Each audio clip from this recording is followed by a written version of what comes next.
I think our country is asking an important question right now. How do we eliminate racial injustice so that every American can reach their full potential? In order to answer this question, we need to take a harder look at education.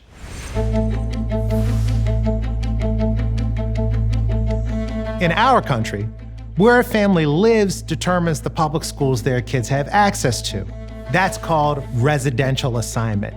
But would you think it's fair if a kid you knew growing up got to go to a way better public school than you, one that got way more money than yours, for the sole reason that they lived in a house a few blocks down the street from you? There's just something kind of wrong about that, right? America's a country founded on equality, but some of our systems, and in particular our education system, have never been truly equal. Why is this? One example is redlining.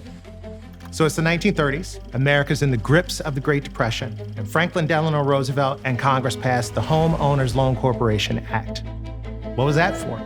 To stimulate the economy, Roosevelt thought we should loan people money so that they could buy houses. The value of their houses would go up, their personal wealth would go up, and we'd be able to get out of the Depression faster. But there was a problem. Not everybody was eligible for those loans. Take a look at this map right here. The federal government made color-coded maps of every metropolitan area in the country.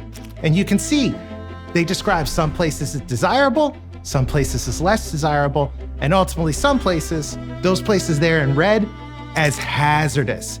Hazardous. Why would they do that? The hazardous areas were filled with people of color, and in this case, predominantly Black people. And if you lived in a hazardous area, you couldn't get one of the loans that everybody in all the other areas could. It prevented people of color from increasing their wealth through home ownership. It drove down property values in their neighborhoods. And because schools were funded by property taxes, it meant less funding for their schools.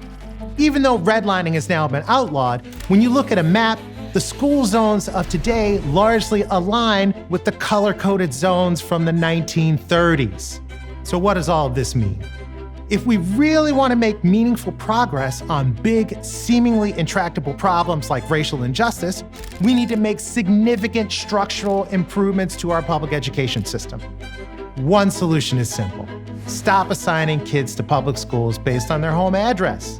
The second thing is to improve the way we finance education, because no one-size solution is going to fit all children.